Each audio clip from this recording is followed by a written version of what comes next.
క్రీస్తు నీ కొరకు క్రీస్తు. ఆయన ఎగ్జామిన్ చేసుకుంటున్నాడు. ఎందుకు నాకు ఈ పరిస్థితి వచ్చింది? అప్పుడు చెప్తాడు, ఏమని చెప్తాడంటే, నా దోషమును కప్పుకొనక నీ ఎదుట నా పాపమును ఒప్పుకొంటిని, యెహోవా సన్నిధిని నా అతిక్రమములు ఒప్పుకొందునట్టుకుంటుని, నా పాప దోషములను పరిహరించున్నావు. ఎందుకు ఈ స్పిరిచువల్ డ్రైనెస్ కానీ ఆ ఎండిపోయినట్లు ఉండేదానికి, ఆ జడత్వానికి రీజన్ ఏంటి? What is the reason why he was not able to have that kind of joyful fellowship with Holy Spirit? ఆయనతోటి లేదంటే దేవుడితో ఎందుకు లేకుండా ఉండిందంటే, ఆయన జీవితంలో ఆయన కప్పి పెట్టినటువంటి పాపం అనేటటువంటిది ఒకటి ఉంది.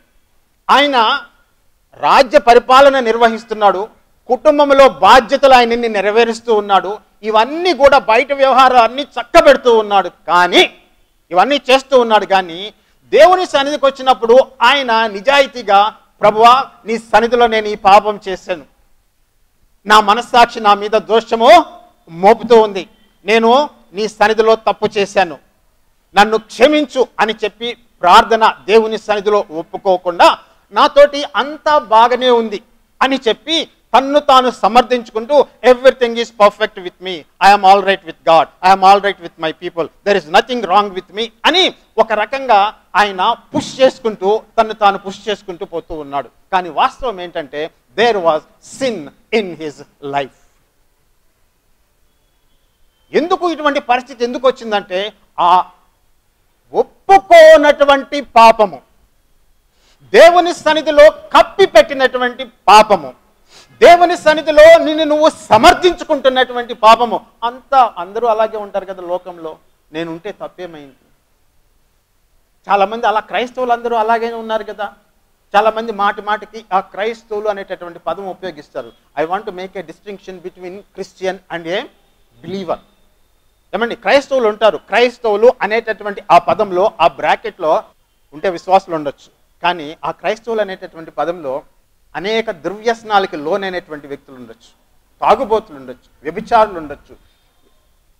ఆ క్రైస్తవులు అనేటటువంటి పదంలో దేవుని యొక్క డబ్బుని తినేసేటువంటి వాళ్ళు ఉండొచ్చు, కరప్షన్ చేసేటటువంటి వాళ్ళు ఉండొచ్చు. వీళ్ళందరినీ కూడా ఒకే బ్రాకెట్ తోటి క్రిస్టియన్, వాళ్ళ జీవితాలు అట్టున్నాయి కదా, నేను కూడా అలాగే అని చెప్పి నువ్వు అనుకున్నావు అనుకో, నువ్వు చాలా పెద్ద బురద గుంటలో పడ్డట్టే. క్రైస్తవులు ఆ విధంగా ఉన్నారు, ఆయన ఆ విధంగా చనిపోయాడు, ఈ జబ్బు నో నో నో ఆ నామిన్క్లేచర్ అనేటటువంటిది, ఆ డిస్క్రిప్షన్ అనేటటువంటిది సరి అయినటువంటిది కాదు.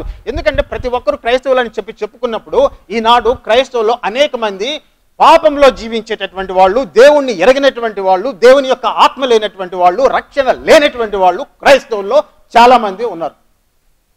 కాబట్టి ఆ డిస్క్రిప్షన్ మనం పోం.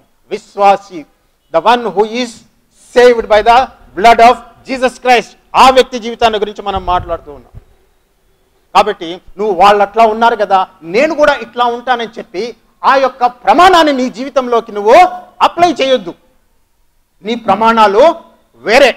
నీ పుస్తకంలో నుంచి, దేవుడు నీకు వచ్చినటువంటి పుస్తకంలో నుంచి, ఆయన పరిశుద్ధుల దగ్గర నుంచి నీ యొక్క ప్రమాణాలు వస్తాయి. కాబట్టి దేవుడి సన్నిధికి వచ్చినప్పుడు వాళ్ళట్లా ఉన్నారు, నేను కూడా ఇట్లా ఉంటాను అనేటటువంటి యాటిట్యూడ్ నువ్వు డెవలప్ చేసుకున్నావు అనుకో, నీ యొక్క ఆత్మీయ జీవితంలో, స్పిరిచువల్ లైఫ్లో స్తబ్దత అనేటటువంటిది, ఒక నిస్తేజత్వం అనేటటువంటిది, ఒక నిర్లిప్తత అనేటటువంటిది ప్రవేశిస్తుంది, ఒక కోల్డ్నెస్ అనేటటువంటిది ప్రవేశిస్తుంది. That is very dangerous for believer. దావీదుకి అదే సంభవించింది. వేసవ కాలంలో సారము లేనట్టుగా ఎండిపోయినటువంటి వాడిగా నేను అయిపోయాను అంటాడు. ఆయనేమో టీవీ పేషెంట్ కాలేదండి, ఆయనేమో టీవీ పేషెంట్ కాలే, సంథింగ్ ఎల్స్ ఈజ్ దేర్, దాని మీనింగ్ వేరే ఉంది. అట్లా అయిపోయాడంట.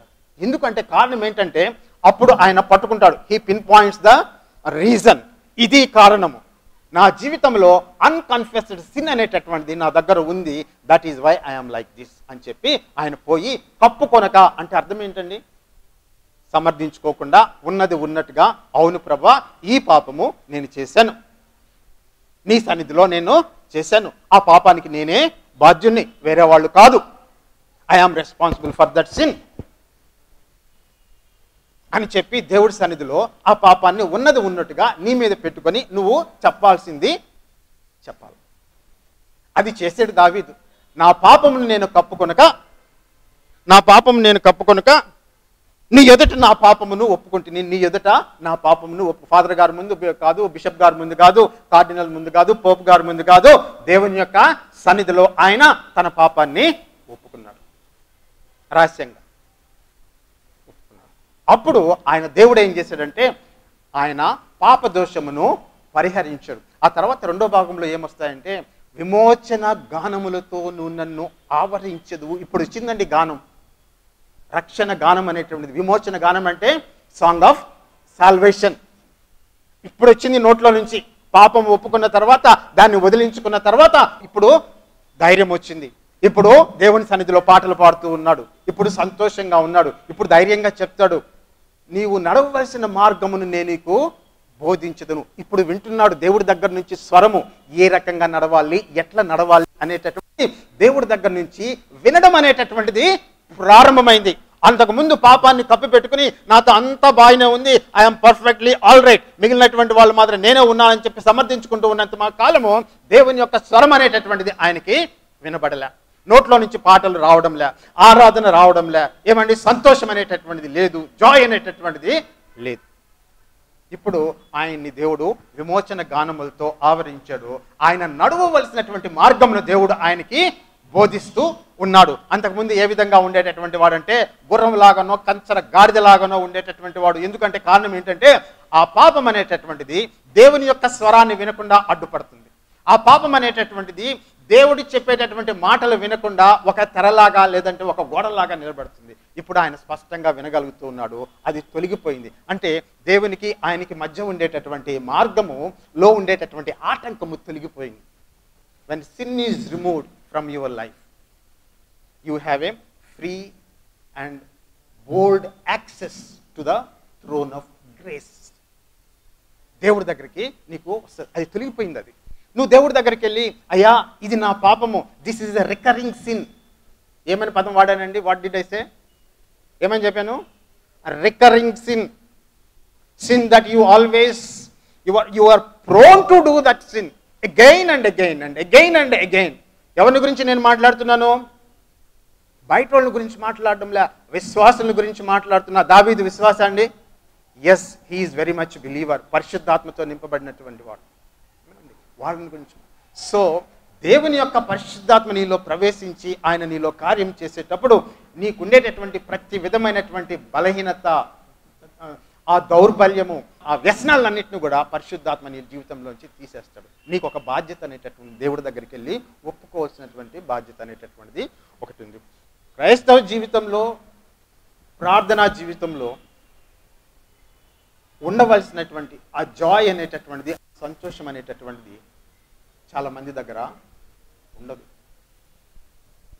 దావీదు బై హిజ్ ఓన్ అడ్మిషన్ ఆయన లేఖనాల్ని బాగా అధ్యయనము చేసేటటువంటి వాడు. నీ శాసనముల గురించి నాకు నేర్పించుము, నీ ఆజ్ఞలను మీరకుండా నాకు సహాయమును దయచేము, నీ ఆజ్ఞల చొప్పున నాకు నడుచుటకు ఎంత ప్రేయర్ చేస్తాడో అంత ప్రేయర్ చేస్తాడు దావీదు. కీర్తనలు 119. So much he praise. ప్రతి దగ్గర వాక్యము వాక్యము వాక్యము. ఆ వాక్యం అనేటటువంటిది దావీదు యొక్క కాన్షియన్స్ని, ఆయన యొక్క మనస్సాక్షిని ఏ విధంగా రూపాంతరం చెందిందంటే అంతగా రూపాంతరం చెంది, ఎంత ఆయన అంటే ఆ సిన్ ప్రవేశించి అది వచ్చినప్పుడు he was able to recognise it, there is something wrong అనేటటువంటిది. నువ్వు కానీ వాక్యంలో కానీ లేకపోతే, నువ్వు కానీ రక్షణ పొందిన తర్వాత దేవుని యొక్క వాక్యంలో కానీ నువ్వు దాంట్లో లేబర్ చేయకపోతే, వినకపోతే, ధ్యానించకపోతే, శ్రద్ధ పెట్టకపోతే, నువ్వు చర్చికి వచ్చినా ఉపయోగం లేదు, ప్రార్థనను పెదవులతో చేసినా ఉపయోగం లేదు, నువ్వు 10వ వంతు ఇచ్చినా ఉపయోగం లేదు. బికాస్ నీ హార్ట్ ఆఫ్ హార్ట్స్లో నువ్వు దేవుని యొక్క వాక్యాన్ని తృణీకరించేటటువంటి వ్యక్తిగా నువ్వు ఉంటావు. ఇవన్నీ ట్రాపింగ్స్ అండి. These are all Christian trappings. మీరు చర్చెస్ చూడండి, there are so many people, hundreds of people are there. వాళ్ళ కాన్ఫిడెన్స్ ఏంటంటే that is a false confidence. ఏంటి? నేను ఈరోజు చర్చికి వెళ్ళాను కదా, therefore I am right with God. That is a false confidence. నువ్వు చర్చికి ఎందుకు పోతున్నావు అనేటటువంటి అర్థం వేరే ఉంది. దాని గురించి నేను మాట్లాడడం లే. Just because I have gone to the church. నీ యొక్క మనస్సాక్షిని కంఫర్ట్ చేసేదానికి, అది నీ మీద అక్యుజేషన్ లేకుండా ఉండదు. ఈరోజు నేను పొద్దున్నే చర్చికి పోయాను కదా అనేటటువంటిదిగా నువ్వు ఉపయోగిస్తే నువ్వు చాలా దీనమైనటువంటి స్థితిలో ఉన్నావు. నేను దేవుడికి కానుకలు ఇచ్చాను కదా 10వ వంతు, కాబట్టి అది ఎవ్రీథింగ్ ఈజ్ రైట్, దేవుడి కానుకలు ఇవ్వాలా, ఫైన్. కానీ అది యేసు ప్రభుతో నీ నడకని అది ఏమీ ప్రభావితం చేయదు. తర్వాత వచ్చి నేను బాప్తిసం తీసుకున్నాను కదా, ఈ చర్చ్ ప్రోగ్రాంలో నేను పార్టిసిపేట్ చేశాను కదా, నేను ఈ పని చేశాను కదా, ఆ పని చేశాను కదా అని చెప్పి you try to justify your behaviour దేవుని సన్నిధిలో అనుకుంటే నువ్వు పొరపాటు పడుతూ ఉన్నావు. నీకు కీలకమైనటువంటిది, most important thing in your life ఏమిటి అంటే అండి, how you are handling the word of God in the heart of your hearts. ఆ దేవుని యొక్క వాక్యము నీ హృదయాన్ని ఏ విధంగా ప్రభావితం చేస్తుంది, దానికి నువ్వు ఏ విధంగా రెస్పాండ్ అవుతున్నావు, స్పందిస్తున్నావు అనేటువంటిది కీలకమైనటువంటిది. మళ్ళీ చెప్తా, ఇవన్నీ కాదు, నువ్వు దేవుని యొక్క వాక్యంని నీ హృదయంలో పెట్టుకొని దానికి ఏ విధంగా స్పందిస్తున్నావు, how you are responding to the word of God in your heart అనేటటువంటి కీలకమైనటువంటి విషయం. చూడండి, ఇశ్రాయేలీయుల యొక్క పతనానికి, వారి యొక్క చెరలోకి పోయేదానికి ముఖ్యమైనటువంటి కారణం ఏమిటి అంటే తెలుసా అండి, బలులు ఇవ్వక కాదు, ప్రార్థన చెయ్యక కాదు, పండుగలు చెయ్యక కాదు, ఇవన్నీ చేయక కాదు. ఏంటి తెలుసా అండి, వాళ్ళు తమ హృదయంలో అంతరంగంలో దేవుని యొక్క వాక్యాన్ని పక్కన పెట్టేశారు.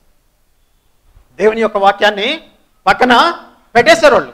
ఇవన్నీ చేస్తున్నారు, బలులు అర్పిస్తున్నారు, కానుకలు ఇస్తున్నారు, విస్తారమైనటువంటి నూనె అర్పిస్తున్నారు, బలులు అర్పిస్తున్నారు, చాలా రక్తము ఆ మందిరంలో, ఏమంటే పండుగలు చేస్తున్నారు, అన్ని రకాలైనటువంటి ఉన్నాయి. But the essential thing, the key thing, the most important thing was absent in their lifes.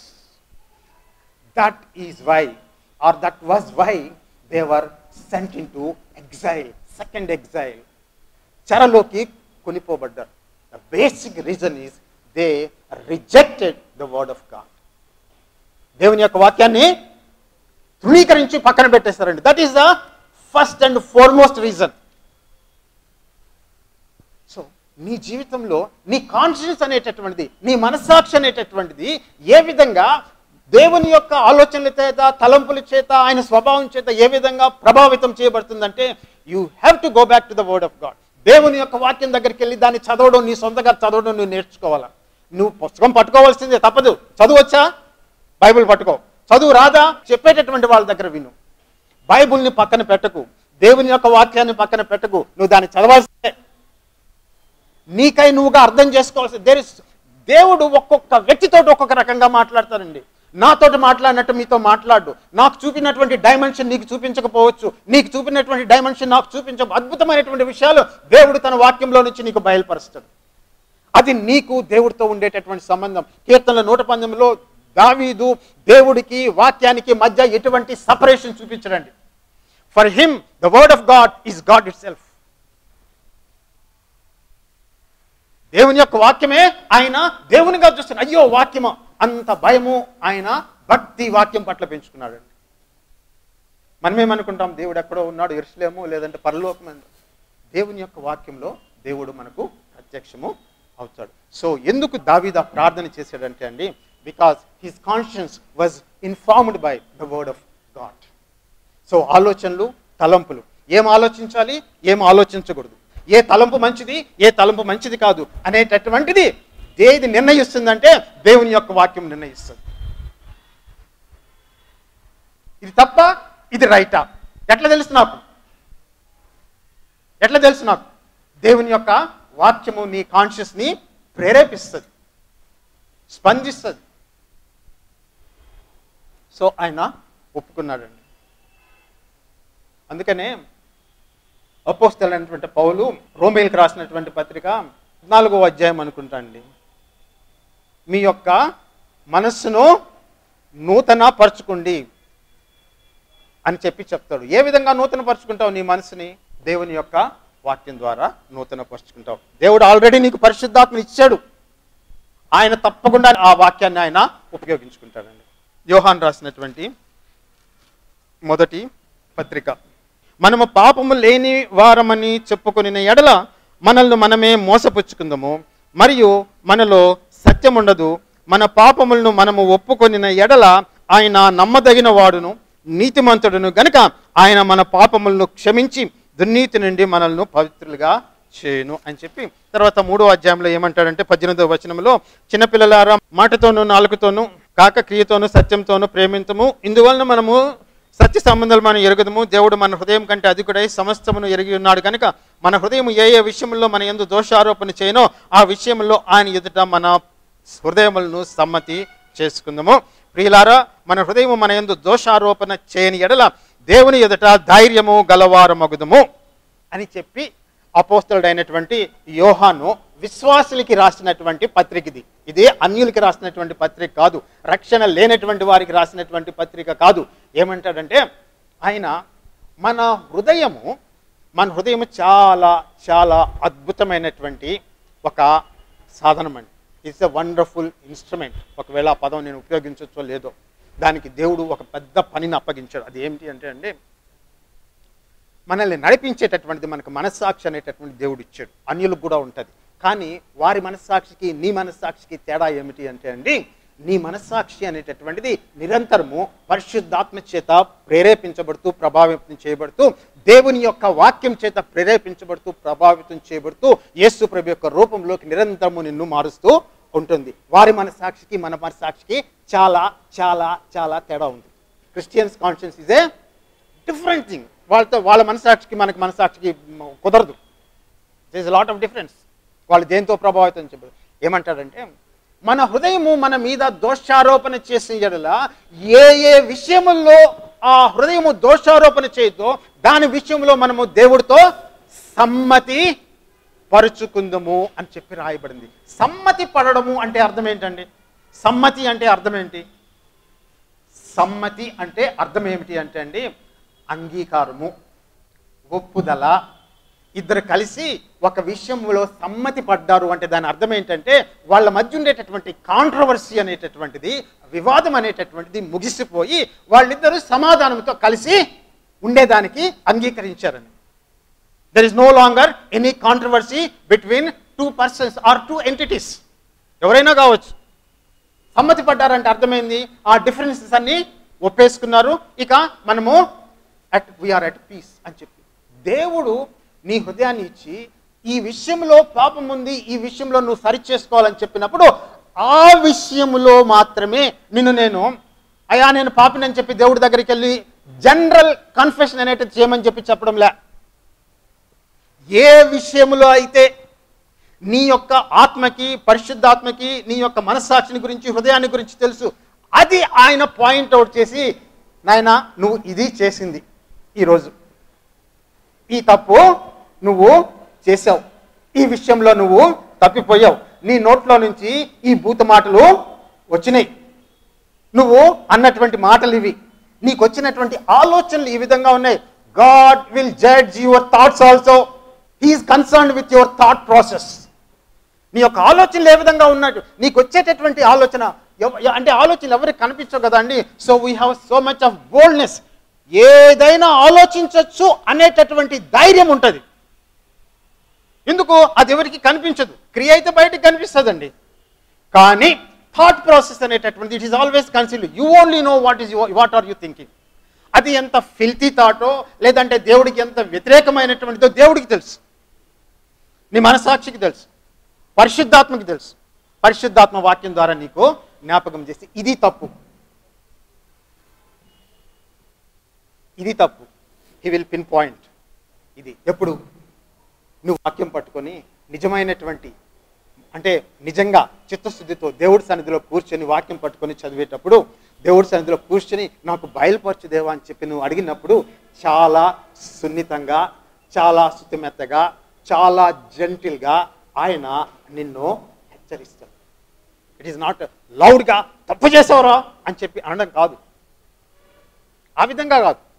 ఆయన స్వరము చాలా జెంటిల్గా, నెమ్మదిగా అలా ఉంటుంది. అటువంటి స్వరంతో నీకు వచ్చినప్పుడు యు టేక్ దట్ థాట్. ఏదైతే నీకు వచ్చిందో దాన్ని తీసుకో, దేవుడి సన్నిధిలో పెట్టు. అవును, if that is a sin ఒప్పుకో. ఏ విషయమైనా కావచ్చు, what ever your personal life, నాకు తెలియదు. దాని విషయంలో నువ్వు ఏం చేయాలా? దేవుడితో సమ్మతి పడాల. దాని విషయంలో నువ్వు దేవుడితో సమ్మతి పడాల. ఆ విధంగా దేవుడితో నువ్వు సమ్మతి పడి ఆయన చేయి పట్టుకొని నువ్వు ముందు అప్పుడు ఏం జరుగుతుందంటే దాని యొక్క ప్రభావము, the net result of that kind of confession ఏమిటి అంటే you will have boldness in the presence of God. నీకు దేవుడి సన్నిధిలో ధైర్యం అనేటటువంటిది, బోల్డ్నెస్ అనేటటువంటిది వస్తుంది. పెదవులతో వచ్చేటటువంటి ప్రార్థన కాదు, there is power in that boldness. దేవుడితో మాట్లాడేటప్పుడు నీ అధికారంతో, ఒక చనువుతోటి, తండ్రి అయినటువంటి దేవుడి పట్ల మనకు ఉండేటటువంటి అభిమానంతో ఆ బోల్డ్నెస్ అనేటటువంటిది నీకు ప్రేయర్లో వస్తుంది. అప్పుడు చేసేటటువంటి ప్రార్థన ఉంది చూసారా, ఆ పెదవులతో చేసేటటువంటి ప్రార్థనకి, ఈ ధైర్యంతో చేసేటటువంటి ప్రార్థనకి భూమికి ఆకాశానికి ఉన్నంత తేడా ఉంటుంది. There is so much of difference when you pray with that kind of boldness. ఆ ధైర్యం అనేటటువంటిది నీకు ఏ విధంగా వస్తుంది, ఎట్లొస్తుంది? నీ మనస్సాక్షి, నీ యొక్క హృదయము నీ మీద దేవుడి సన్నిధిలో ఎటువంటి దోషారోపణ చేయకుండా ఉన్నప్పుడు నీకు ఆ ప్రార్థనలో ఆ ధైర్యం అనేటటువంటిది వస్తుంది. ప్రార్థనలో ధైర్యం అనేటటువంటిది వస్తుంది. దేవుడు నీకు ఇచ్చేటటువంటి జవాబు ఏదైనా ఉండని, but you don't have any controversy with God. నీకు దేవుడికి ఎటువంటి వివాదం లేదు. You are free, you are bold, you have the freedom to enter in to the throne of grace and say Abba Father, నాకు ఇది నా పరిస్థితి, ఇది నా దుఃఖ పరిస్థితి, నా ఆరోగ్యం ఇది అని ప్రతి ఒక్కటి ఆయన సన్నిధిలో చెప్పగలిగేటటువంటి ఆ బోల్డ్నెస్ అనేటటువంటిది నీకు వస్తుంది. అది ఆయన చెప్పేటటువంటిది. మనకు ఆయన సన్నిధిలో ధైర్యం అనేటటువంటిది మనకు కలుగుతుంది. కింద ఇంకొక వచనం రాస్తుంది, మనము ఆయన ఆజ్ఞలను గైకొను వారము కనుక, ఆయనకు ఇష్టమైనటువంటిది చేయువారం కనుక మనము ఏది అడిగిననో అది ఆయన వలన మనకు దొరుకును. ఎంత కాన్ఫిడెన్స్ ఉందండి దీంట్లో. వాట్సాప్ గ్రూప్స్ని నేనేం క్రిటిసైజ్ చేయడంలే, కానీ నాకు అప్పుడప్పుడు ఒక ఆలోచన వస్తుంది, ఈరోజు దేవుని యొక్క వాగ్దానము ఇది నీకు అంటాడు. ఆ వాగ్దానాలతో నాకేం ప్రాబ్లం లేదండి, కానీ నన్ను if I think logically and దాంతో ఆలోచిస్తే నాకేమనిపిస్తుంది అంటే, అరే నా జీవితంలో ఇంత పాపము, ఒప్పుకోనటువంటి పాపము, ఇంత పనికిమాలిన జీవితం తీసుకుంటా ఆ వాట్సాప్లో ఈ దినము దేవుని యొక్క వాగ్దానం అని చెప్పి దాన్ని నమ్ముకుంటే అంతకంటే ఫాల్స్ హోప్ అనేటటువంటి మీకు ఎక్కడైనా ఉంటుందండి. Does God respond to that kind of prayer? Or అటువంటి దాన్ని రెస్పెక్ట్ చేస్తాడు ఆయన? అటువంటి దాన్ని రెస్పెక్ట్ చేస్తాడా? He doesn't. ఆయన రెస్పాండ్ కాదు దానికి. He doesn't respond because basically in the heart of hearts you are disobeying the word of God. అవన్నీ లేకుండా ఆ వాట్సాప్లో ఈ వాగ్దానం వచ్చింది, లేదంటే కొంతమంది ఒక ఆయన జోకులు వేసి నవ్వించేవాడు, ఒక ఆయన, ఒక పాస్టర్ గారు క్యాలెండర్ క్రిస్టియన్స్ అని పేరు పెట్టాడు. పోతా ఈరోజు ఓకే, ఈరోజు 15వ తేదీ 16వ తేదీ, ఈరోజు ఏం వాగ్దానం ఉంది క్యాలెండర్లో? ఆ క్యాలెండర్, ఆ వాగ్దానం ఆయన నవ్వించేటటువంటి అట్లా ఉంటారు కదా. That is not the way you talk. దేవునికి నీ జీవితంలో కొన్ని స్పెసిఫిక్ వాగ్దానాలు ఉంటాయి. నీ జీవితానికి సంబంధించి కొన్ని నిర్దిష్టమైనటువంటి వాగ్దానాలు దేవుడు నీకు ఇస్తాడు, ఏర్పాటు చేసి ఉంటాడు, ఇవ్వాలనుకుంటాడు. అది ఆయన కోరిక, అది ఆయన ఆశ. కానీ నేను రావడం లేదే, ఎక్కడున్నావు అంటే ఎక్కడో ఉన్నా. ఎట్లా ఆ వాగ్దానాలు నా జీవితంలో మెటీరియలైజ్ అవుతాయి? ఎట్లా పొందుకోగలను? మనకు ఏమైనా అడిగినా ధైర్యము కలుగును అని చెప్పి రాయబడింది. కొరింథీయులకు రాసినటువంటి మొదటి పత్రిక 28 నుంచి చదువుతానండి. కాబట్టి ప్రతి మనుష్యుడు తన్ను తాను పరీక్షించుకొనవలను, అలాగు చేసి ఆ రొట్టెని తిని ఆ పాత్రలోంది త్రాగవలను. ప్రభువు శరీరమని వివేచింపక తిని త్రాగువాడు తనకు శిక్షావిధి కలుగుటికే తిని త్రాగుచున్నాడు. ఇందువలనే మీలో అనేకులు బలహీనులను రోగులనై ఉన్నారు, చాలామంది నిద్రించుచున్నారు. అయితే మనల్ని మనమే విమర్శించుకుని ఎడల తీర్పు పొందకపోదుము. మనము తీర్పు పొందిన ఎడల లోకంతో పాటు మనకు శిక్షావిధి కలుగకుండానట్లు ప్రభువు చేత శిక్షింపబడుచున్నాము అని చెప్పి రాయబడింది. ఇది దేనికి సంబంధించినటువంటి వాక్యము? ఈ వాక్యము నాకు మొట్టమొదట్లో ఒప్పుకునేదానికి నా మనసు ఒప్పుకునేటటువంటిది కాదు. ఆయన ఏమంటాడంటే, కమ్యూనియన్ తీసుకునేటప్పుడు మిమ్మల్ని మీరు ఎగ్జామిన్ చేసుకోమని రాస్తూ ఈ మాట రాశాడు. ఏమని చెప్పి చెప్తాడంటే, మీ మీద మీరు తీర్పు తీర్చుకోండి. దేవుడితో ఎట్లా నడుస్తున్నాను, నా పరిస్థితి ఎట్లుంది, నేను దేవుని వాక్యం ప్రకారం నడుస్తున్నానా లేదా అని చెప్పి నీ మీద నువ్వు తీర్పు తీర్చుకో. వేరే వాళ్ళ గురించి తీర్పు తీర్చమని చెప్పి చెప్పడంలో ఆయన తీర్పు తీర్చుకున్న తర్వాత దాన్ని ప్రవర్తన సరిదిద్దుకోవాలి.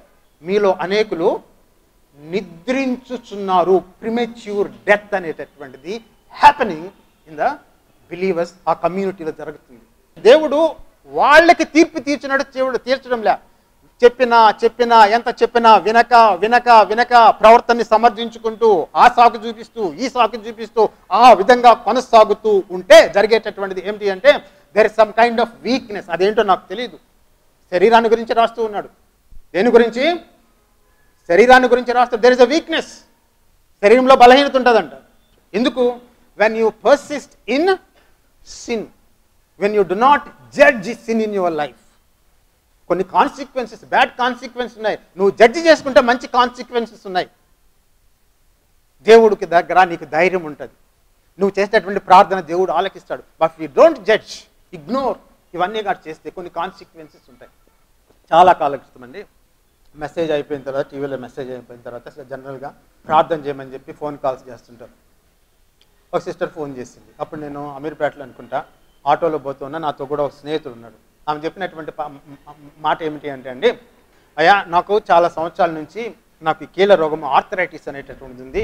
నేను ఇల్లు ఊడ్చుకోలేను, గిన్నెలు దోముకోలేను, పనులు చేసుకోలేను, నడవడం కష్టము, చాలా టెరబుల్ పెయిన్లో ఉంటున్నాను నేను, చాలా కష్టంగా ఉంటుంది నా జీవితము, నా కోసం కొంచెం ప్రార్థన చేయమని చెప్పి ఆమె అడిగింది. మరి ఎందుకో మరి నాకు అట్లా వచ్చింది, ఎందుకో నాకు తెలియదు. కానీ పోతే నేనేమన్నానంటే, సిస్టర్ మీ జీవితంలో ఎవరితో అయినా మీరు సరి చేసుకోవలసినటువంటి అవసరము, సమాధాన పడవలసినటువంటి అవసరము ఏదైనా ఉందేమో మీరు చూసుకొని మళ్ళీ తర్వాత నాకు మీరు ఫోన్ చేయండి అని చెప్పాను. ఆ ఆటోలో జరిగిన కాన్వర్సేషన్ అంత బ్రీఫ్గా జరిగింది. నేను ప్రార్థన చేస్తాను, ఏదో జరుగుతుంది, మామూలుగా ఎక్స్పెక్టేషన్ ఆ విధంగానే ఉంటుంది. సరే ఆమెతో ఏం చెప్పానంటే, ఇట్లా చేయండి సిస్టర్ అని పెట్టేసా, అయిపోయింది. తర్వాత ఒక 10 days తర్వాతనో 15 days తర్వాతనో మళ్ళీ ఆమె నాకు ఫోన్ చేసింది. ఆమె ఫోన్ చేసి ఏం చెప్పిందంటే, ప్రస్తుతానికి నాకు 90% పెయిన్స్ అన్నీ పోయినాయండి, నేను నడుస్తున్నాను, పనులు చేసుకుంటున్నాను, అంతా బాగానే ఉన్నాను. ఏం జరిగింది సిస్టర్? ఏం జరిగిందంటే, ఆమె చాలా కాలము వాళ్ళకి మరి కొంతమందితోటి, బంధువులు అయ్యుండొచ్చు, స్నేహితులు అయ్యుండొచ్చు, నాకు తెలియదు, బంధువులే అనుకుంటా బహుశా, వాళ్ళతోటి మాట్లాడకుండా ఒక రకమైనటువంటి బిట్టర్నెస్ అనేటటువంటిది వారితో పెట్టుకొని వాళ్ళతోటి సంబంధ బాంధవ్యాలు కట్ చేసి ఒక బిట్టర్నెస్ పెట్టుకోండి. మంచిదా చెడ్డదా that is not the issue. కానీ ఆమె ఏం చేసిందంటే, నేను చెప్పిన మాట విని వాళ్ళకి ఫోన్లు చేసిందంటే, ఎంతమందికి ఫోన్ చేయాలి వాళ్ళతో ఫోన్ చేసి మళ్ళీ ఆ రిలేషన్షిప్స్ అన్ని రిస్టోర్ చేసుకుంది. ఆల్ ఆఫ్ ఏ సడన్ వాళ్ళందరూ ప్యాలీగా దోస్తులు అయిపోయి అయ్యారని కాదు ఇష్యూ. అక్కడ ఇష్యూ ఏమిటి అంటే, ఆమె సమాధాన పడ్డం అనేటటువంటిది జరిగింది. వాట్ ఎవర్ వాజ్ రీజన్ ఏమంటే అది తొలగించుకుంది. దానివల్ల జరిగినటువంటిది ఏమిటి అంటేనండి, ఆమె జీవితంలో బహుశా ఈ కారణం వల్ల ఆ రోగం ప్రవేశించిందేమో, నాకు తెలియదు. ఇందువలన ఆమె సాతానికి తలుపు తెరిచిందేమో నాకు తెలియదు. కానీ ఒకటి మాత్రం తెలుసు, ఆమె నాకు ఫోన్ చేసి చెప్పినటువంటి మాట ఏమిటి అంటే, నాకు 90% ఇప్పుడు తగ్గిపోయిందండి, నేను చక్కగా నడుస్తున్నానని చెప్పింది. ఆమె ఎందుకు ఈ మాట మీతో చెప్తున్నానంటే, కన్ఫెషన్ అనేటటువంటిది విశ్వాస జీవితంలో చాలా చాలా ముఖ్యమైనటువంటి పాత్ర వహిస్తుంది. ఆ కన్ఫెషన్ అనేటటువంటిది నువ్వు దేని మీద బేస్ చేసుకోవాలంటే, నువ్వు చదివేటటువంటి దేవుని యొక్క వాక్యం మీద నువ్వు బేస్ చేసుకోవాలి. నువ్వు మామూలుగా దేవుని వాక్యం చదివినా కూడా దాంట్లో నుంచి చాలా బ్లెస్సింగ్స్ నీ జీవితంలోకి వస్తాయి. Just by reading the word of God you gain so many blessings. దాంట్లో ఉంది, ఆ పవర్ ఉంది, ఆ వాక్యంలో ఆ పవర్ ఉంది. సో ఆ వాక్యం చదవడం, దేవుడు మొట్టమొదటి చెప్పాను కదండి, దేవుడు నీకు పరిశుద్ధాత్మ అనేటటువంటి వరాన్ని ఉచితంగా ఇచ్చాడు. అంతకు మించినటువంటి గొప్ప వరము ఇంకేమీ లేదండి. ఆ వరంతో దేవుడు నిన్ను ఆశీర్వదించి దీవించాడు. నీ జీవితము శక్తివంతంగా, బలవంగా, అంటే అనేక మంది దీవెనకరంగా ఉండాలి అంటే నీ జీవితంలో నువ్వు ఎటువంటి అడ్డంకులు ఏది లేకుండా నువ్వు చూసుకోవాలి. నీ ప్రార్థనలో, దేవుని సన్నిధిలో, వాక్యం ద్వారా, ఆత్మ ద్వారా దేవుడి సన్నిధిలో నువ్వు ఒప్పుకోవడం అనేటటువంటిది చేయాలి. కీర్తన 32లో ఆయన ఏమంటాడు, విమోచన గానములతో నువ్వు నన్ను ఆవరించదు అని చెప్తాడు. నువ్వు నడవలసిన మార్గం నేను నీకు బోధించదు. So many blessings are there. దేవుడు మిమ్మల్ని విస్తారంగా ఆశీర్వదించి దీవించును గాక. మరొకసారి నాకు ఈ అవకాశాన్ని కలిగజేసినటువంటి పాస్టర్ గారు డానియల్ సమర్పణరావు గారికి, సిస్టర్ పెరిసి గారికి, మీ అందరికీ కూడా నేను థ్యాంక్స్ తెలియజేసుకుంటున్నాను. Thank you so much for giving me this opportunity. May God bless you abundantly. Thank you.